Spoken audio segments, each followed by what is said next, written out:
Welcome back to another episode of Uncontested Investing. I'm your host, Dave Zielinski, and we are continuing our little Dallas vacation with our final guest of the day. I am joined by Danae Hill. Danae, thank you so much for joining us. Yeah, thanks for having me. It's a pleasure to have you. We appreciate you making the drive all the way from Tulsa, Oklahoma, Yes. for the Home Investors Conference that's going on this week in Dallas. So I think that's a great place to start, the importance of networking, trade shows. How important has that been for your career? Can you pinpoint any meaningful connections that you may have made, or maybe big moments in your career where the trade show was kind of the crux of all that? Is there any big stories or fond memories you have for your time on the road? It's just developing relationships. I mean, the real estate business is driven by relationships. So as you develop those relationships, that's where a lot of the business comes from. Nice. So Tulsa, Oklahoma. Yeah. Kind of a long drive, but we appreciate you making it. I wanted to go back to your roots at Oklahoma State, where you went to college. Is that kind of where your interest in real estate was peaked? Was there something later on in your career that you made a change and thought that real estate was right for you? What did you study there? Actually, I got my degree in speech pathology. So wow. Technically, I'm a speech pathologist at heart, but I had a semester between from graduating and then going to grad school that I needed something to do. So I got a job with a local kind of boutique real estate company, and I got into it and got my real estate license and just stuck. So I stayed there. Yeah, I just caught the bug and stayed. Nice. So Williams & Williams, you're the EVP of Operations. Impressive title. But I think just as impressive is 23 years as a real estate agent.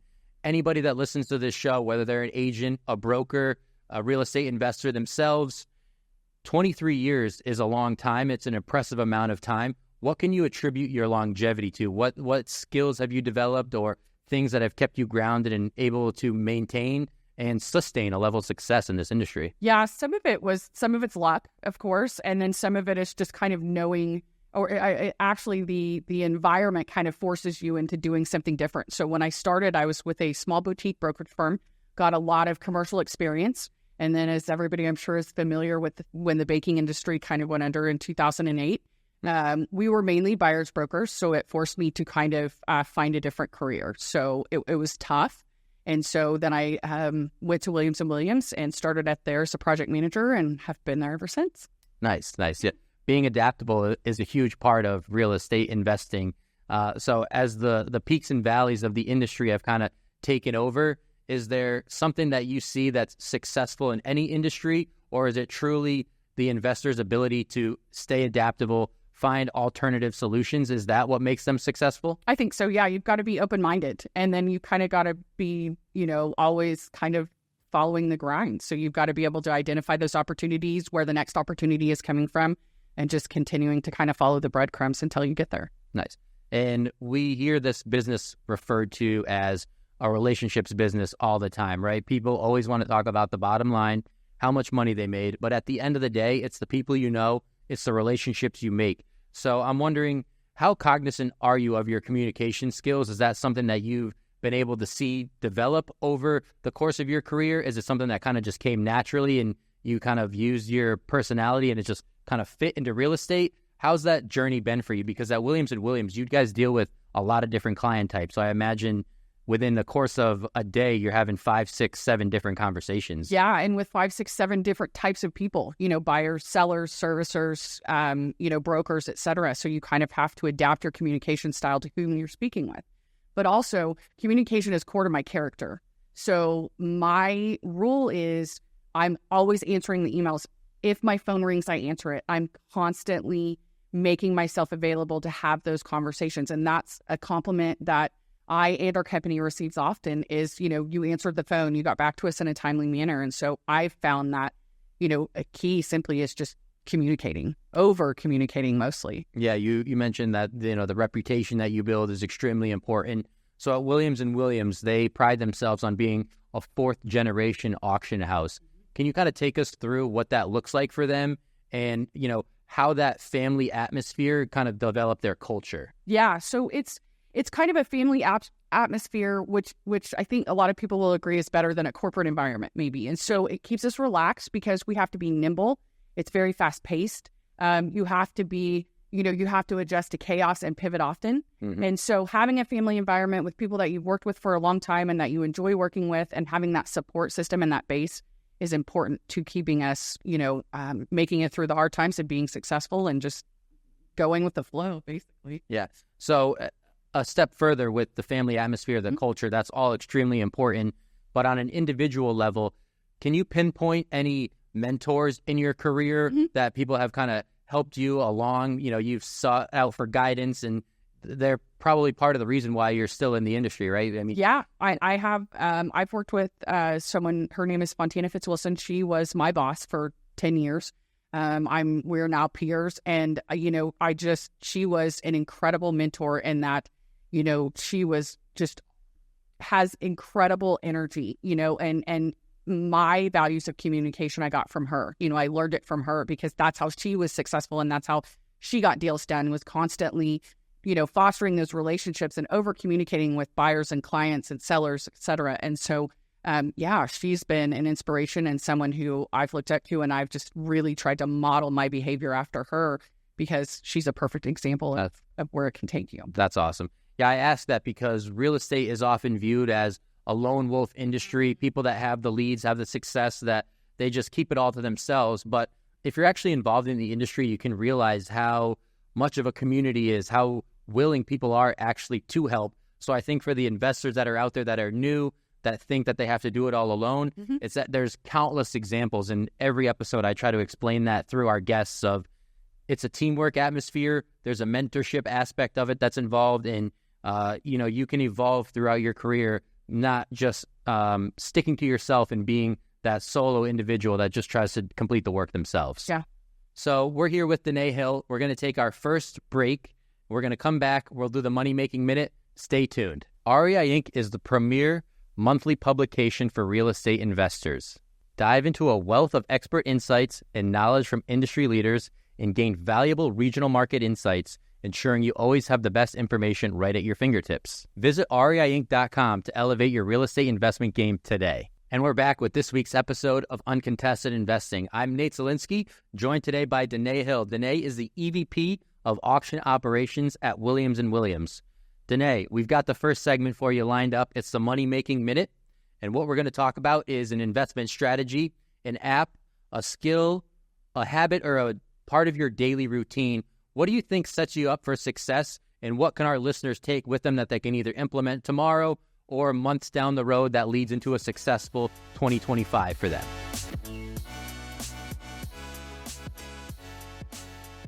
I'm going to continue to harp on communication. So the first thing I do is I go through my emails, I go through my messages, my text messages, my anything, voicemails, and I start prioritizing those communications. And so I know I've said it before, we've kind of harped on it on this episode, but that is a key factor, I feel like, in how I define success and move forward.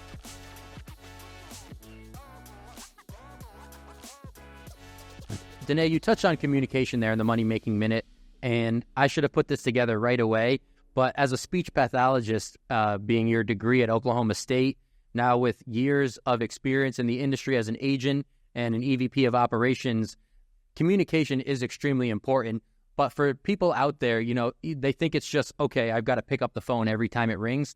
No, there's actually tips and tricks and best practices when you're having interpersonal communications, face-to-face, over the phone, even via email. To be quite honest, you've got to be cognizant of how you're communicating and what you're saying. So are there tips that people and investors out there can use in their, their business transactions, in their dealings in the near future? Yeah, I think so. I think a lot of people want to talk rather than listen. So I try to be a good listener to, if a seller's telling me what their concerns are, why they want to sell the property, I want to internalize that so that I know what their motivation is. I also want to do clear and concise conversation. So when I'm conveying a message to, like, if I'm negotiating a deal with a buyer, I'm going to be clear and concise in my message, and I'm comfortable with silence. So I don't have to fill every, pause in communication with words. So I felt like that's helped me throughout my career in just moving deals forward and getting deals done. That's a huge tip. I love that you ended it with that one because communication is very nuanced. people hear that and they're like, okay, just talk more. But there's actually so many aspects of a conversation and cues that you kind of have to pick up on. And silence actually is a great one, right?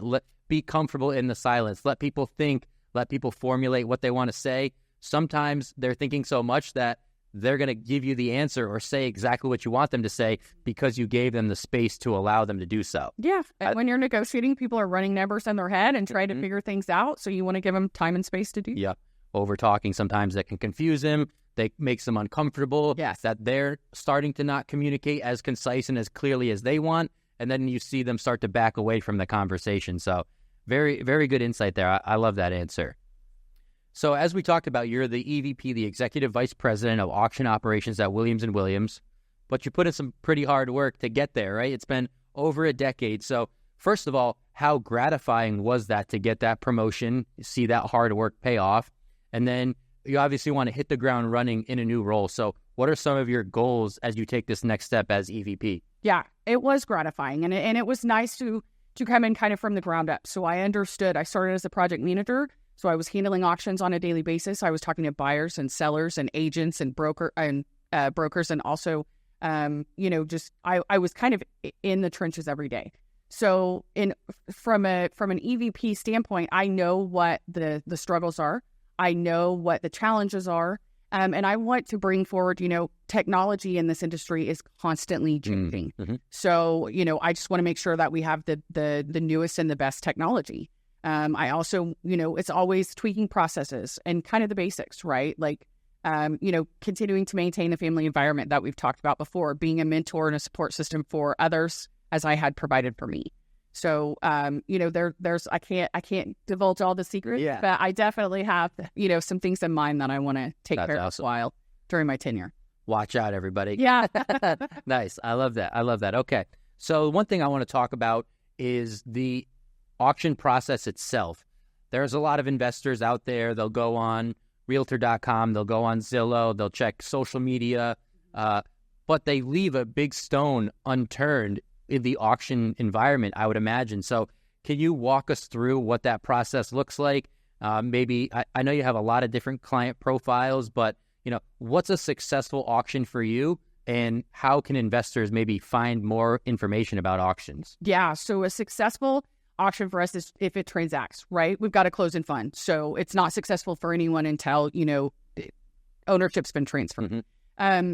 But there's a lot of opportunity in auction. So, you have your opportunistic buyers who are searching simply, as we stated, for opportunity, but there's also end users, and there's, relocation companies who are relocating or somebody who's looking for a bigger space. So there's a lot of different opportunities in the auction space for people to seek out. So a lot of people will think, oh, this is all, it's a fire sale or it's distressed property, and it's not.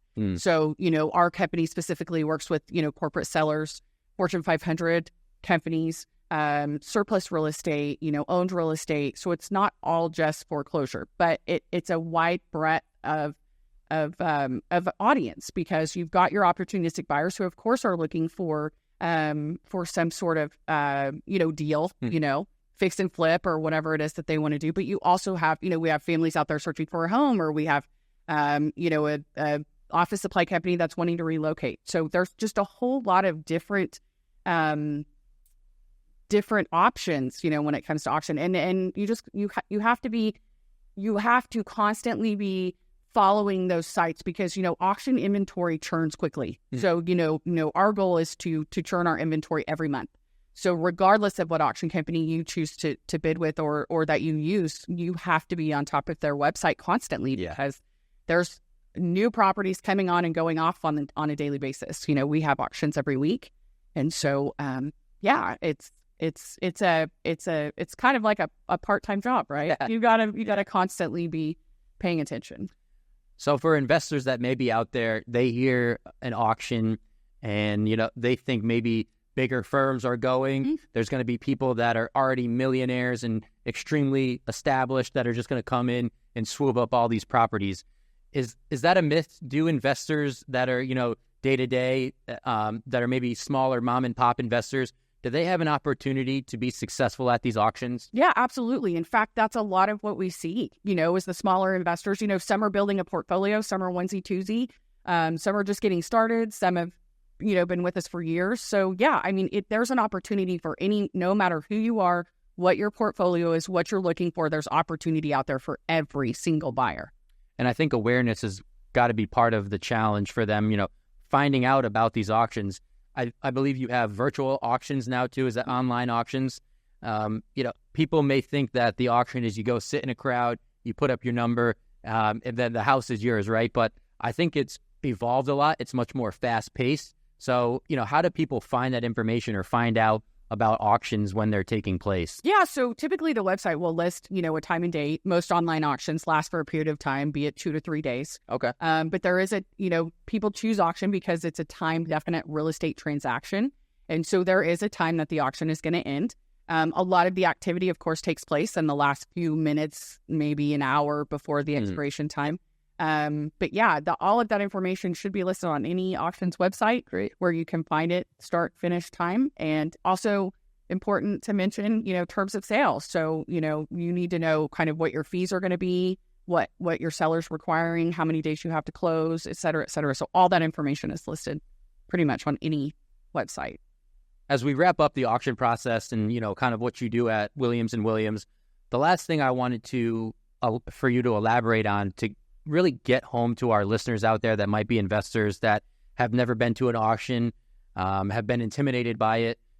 Is there benefits out there for investors that use the same auction house and kind of forge a relationship with them? Yeah, absolutely. So we have what we call a VIP bidder program. So they may have reduced fees. They get first look at properties that are coming in. We may go, oh, Bob, I know once industrial property in Dallas, and so something's come through, so I'm going to send it to him. So absolutely, they will be key in, your eyes and ears. So if something comes through that they know meets your portfolio, they're going to contact you first. They're going to reach out because they know that you're going to transact. They've worked with you before.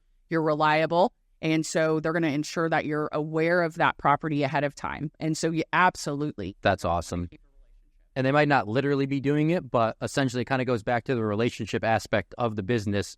They're, in a way, creating a profile, kind of sticking in the minds of the auction house. And as you mentioned, there's certain people that come to your mind right away when you see a property like, oh, that fits their profile perfectly. Let me reach out to them and let them know a property is now up for auction in their wheelhouse. Absolutely. Yes. And typically, those investors are across all genres of real estate as well as multiple states. So it's just another, person who's paying attention and, bringing opportunity to you directly. Awesome. Yeah. Well, that's great. There's your crash course on the ins and outs of auctions, especially as it pertains to Williams & Williams.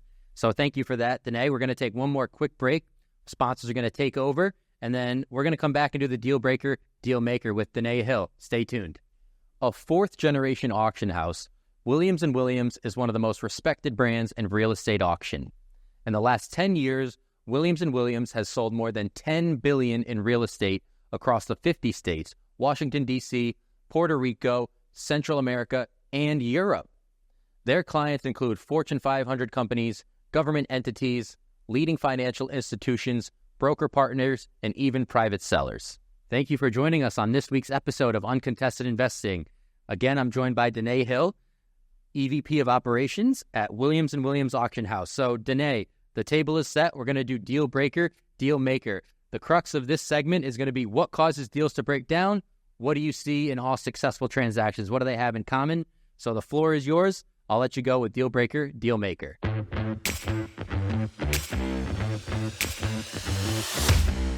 Katie, Deal Breaker, Deal Maker for me is preparation. A buyer needs to be prepared in auction to move quickly. Auction is a fast-paced environment.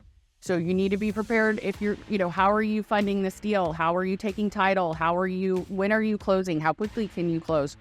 Preparation is a key factor. If there's due diligence that needs to be done, have you done your due diligence? Have you gotten all your questions answered? Have you reviewed the contract? So that's going to be my Deal Maker, Deal Breaker statement for you is just be prepared. Preparation is extremely important. I think there's the old adage, right? Failing to prepare is preparing to fail. So I think all investors should take that to heart and really use that in their day-to-day, especially when they're going into a transaction, right? You think of an auction as being, as you mentioned, a couple days. You think, okay, I just have to show up to this auction and secure a property. No, there's actually a bunch of work that goes into it beforehand, and then afterwards you have to be prepared for, okay, I've got this new property. Now what's my strategy? What am I going to do with it? So I love that one for the deal breaker, deal maker. We can go back to Williams & Williams a little bit. I want to make this personal for you, though. What has been your favorite part about working there? You've been there for over a decade. You've formed relationships. You've made impactful changes, I'm sure. You've even got promoted. So what's been your favorite part about the journey at Williams & Williams? My favorite part is it's never boring. I mean, every day we're selling, we've sold the Silverdome, in Pontiac, Michigan. We have sold a large campus in Pennsylvania. So every day we're in a different city, a different state, and it keeps it really interesting. So you learn a lot about a lot of different genres of real estate. So that is my favorite thing about being in auction and at Williams. Never a boring day. Never a boring day. Very cool. Very cool. So we've kind of touched on this a little bit. You've had 2 successful careers, over 2 decades as a real estate agent, and now more than a decade at Williams & Williams.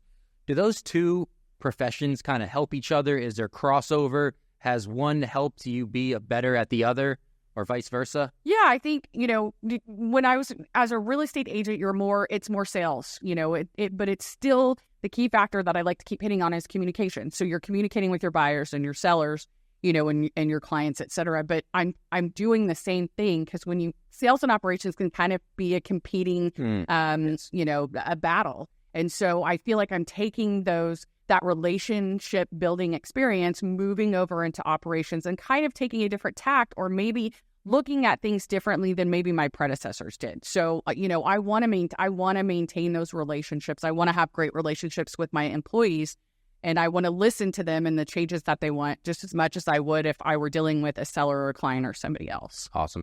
And I ask that because our investor audience, they can be on the fence, they can be timid.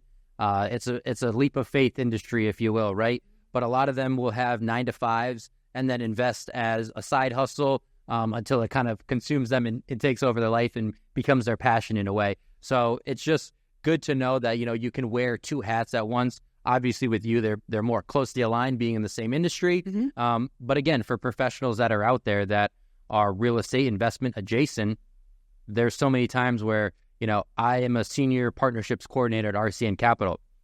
I'm not an LO. I'm not a loan officer. I don't, facilitate loans closing, but I'd be lying if I hadn't said in my 4 years of working there, investing in real estate would be a pretty cool side hustle, wouldn't it? Those people make a lot of money. They seem successful. It's a lot of hard work, but it's just good to hear that there's stories out there that people are doing multiple things. So you don't really have to take that leap of faith every time and quit your day job to invest in real estate, right? You can build one up while you're still working and then decide from there what direction you want to go. Yeah.